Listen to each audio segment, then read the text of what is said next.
I'm Alex Glass. I'm the program manager at ArtsBuild Ontario, and that involves creating and developing programs that speak to the needs of our creative spaces. So ArtsBuild Ontario is a nonprofit organization, and what we do is we create tools, resources, and workshops and other things that support our creative spaces with building, managing, and financing. So I often speak with many of our organizations to learn what those needs are and build a program around it. I'm Leyla Razeghi, and I'm a business strategist. I specialize in helping social projects and NGOs build a strategy for growth in their business, understand their goals, and what's their business model.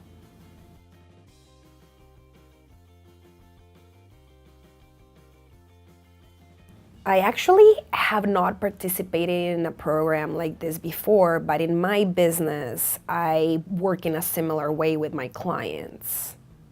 I've not participated in a mentoring program before, but I run one for ArtsBuild Ontario around creative spaces, so it was really a great experience to see the other side of it as a mentee.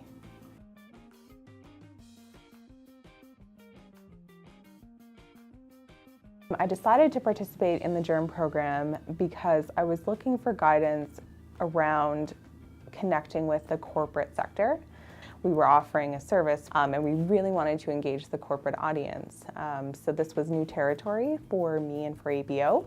So I was really looking for someone to provide me that guidance and reassurance and strategy to go about creating the right messaging and promotions to support our program. I wanted to give back in general, and I wanted to learn more about the arts world.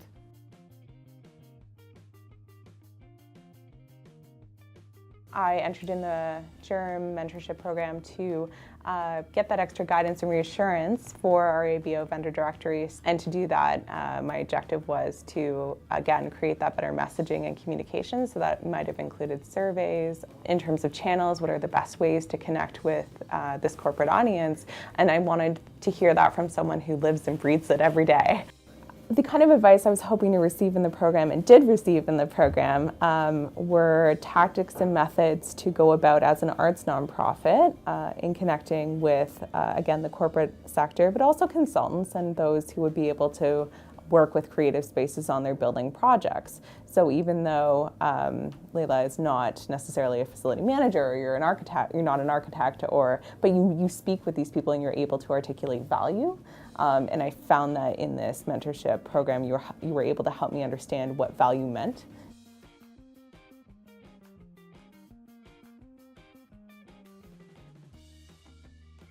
We would meet usually online on a platform that I use, and I would ask her where was she at with the project, and usually she was really good at having specific questions for me. We would meet maybe around once or twice a month. Yeah, it really depended on where she was at in the project.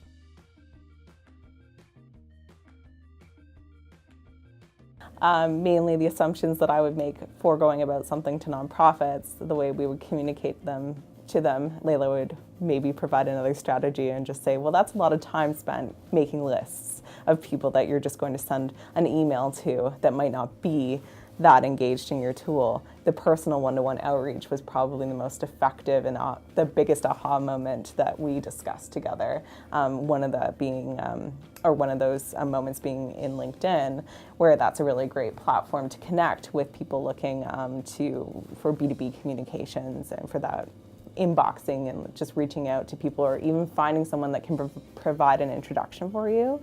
That was probably the biggest aha moment for me.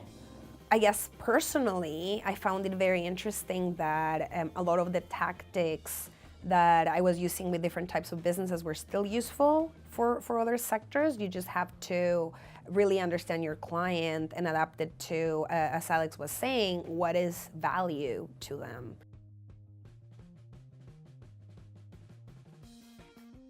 So we created the ABO vendor directory to, again, as I mentioned, connect arts organizations with professionals that can help them with their building projects. So a lot of these professionals come from the corporate world or they're consultants, so we're looking for these channels to communicate with them.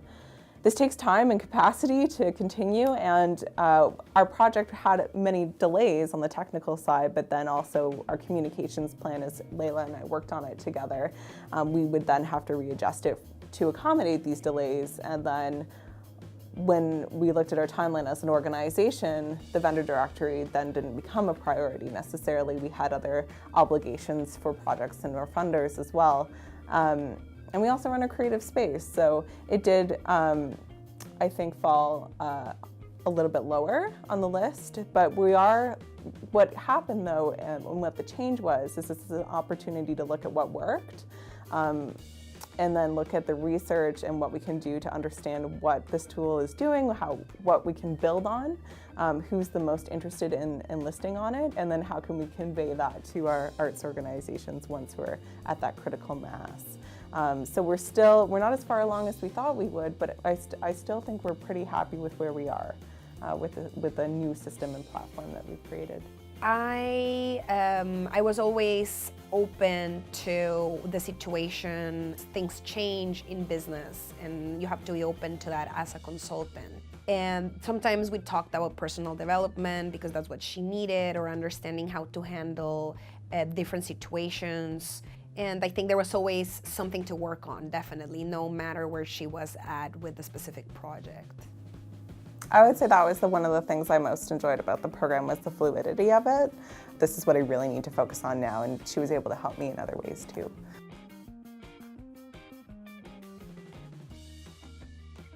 I would say our relationship has grown from the beginning. I think we are very familiar, or at least I feel more familiar with Leyla's work and what you do, and the type of contacts you have that are not necessarily in nonprofits.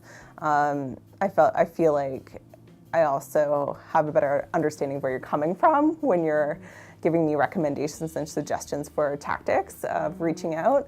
You now know a little bit more about nonprofits and our models as well, and how we have competing priorities for project outputs that we're being funded to do, and then also this need to produce our own revenue to sustain ourselves. So it is a challenge to do both, and I think, I don't know, many of our discussions talked about that.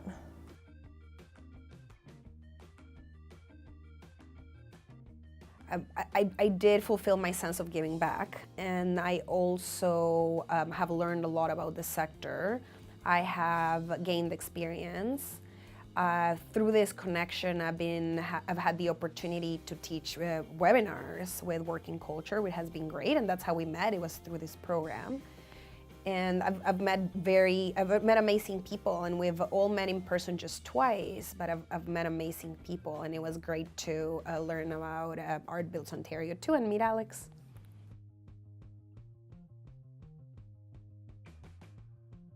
What worked really well in the program was how Leyla had a really great schedule. So I was able to go on and look at when you were available. It was very transparent. That really took away the back and forth of scheduling anything. So I really appreciated that, and I was able to compare it to my calendar and book a meeting right away. I would say that I also enjoyed the remoteness aspect of it too. It's something I'm used to as a provincial organization, but it didn't feel like we weren't that remote. We did have a video at some points, and then we also chatted too, and I just felt like you were always there. Like, you're always kind of a continual presence throughout the year, and I knew I could go to you. I also really liked the in-person kickoff and closing workshops that were offered through the program. That was an opportunity to meet others who are taking on similar projects, and also expand my network too. I would agree with all those things, actually. I think that it's the ability to do this remote. I just love working remote. I think that the matching process is really good as well, and I like that the companies have to apply to it, and they have to be selected, so you get mentees that are highly committed. I also liked the networking that happened between mentors and mentees, which was really interesting, because you would think, and I think Alex shared that earlier during the closing session, it doesn't, like, age doesn't really matter, which was really, really amazing to me. It's about finding someone that has an expertise that can help you, and that's how you're matched. And I found it very interesting to learn in the closing session how a lot of relationships were back and forth mentoring, because one person could help the other one in that area, and I find that really amazing. It doesn't have to be this person that is retired and has worked for like 40, 50 years in order to become a mentor. Do you have something to give? And I really like that.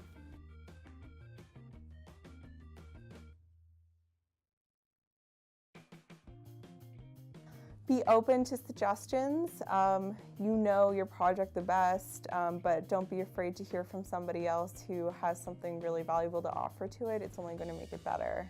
And I would say commit to meeting. Even if you don't have necessarily anything to meet about at that time, even just having the meetings themselves are valuable on their own and in their own right, and build on your relationship together.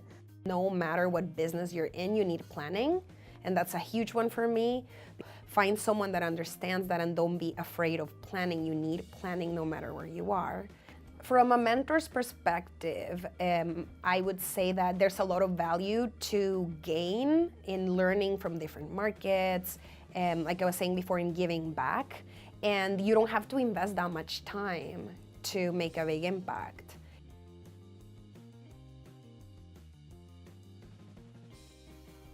Arts managers of any level should consider being a mentee in a program, simply because learning just never stops. This sector is always changing, and we need to go along with those changes and stay on top of them and work together, and there's just opportunities for individual growth in your role at your organization to see your project through, but then also there's the opportunity to broaden your network through this organization or through this program. I think it's an invaluable opportunity, and I would say go in with your mind open, and I would say seize it, because it is something that is so needed in our sector for that continual professional and personal development.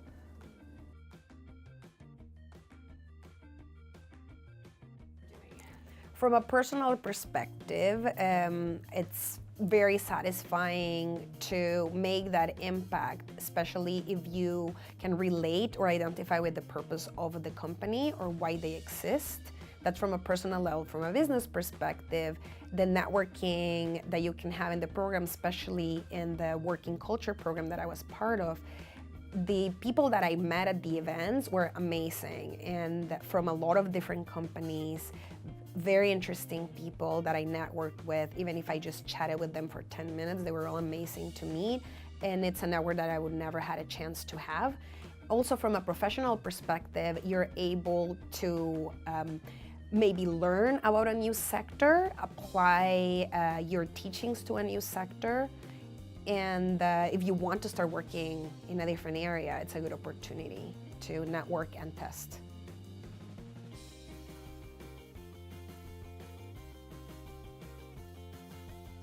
So mentorship, defined by me, would be a professional relationship that offers a confidential environment, the one that's supportive and offers almost like a sounding board for ideas, one that is of guidance and helpfulness.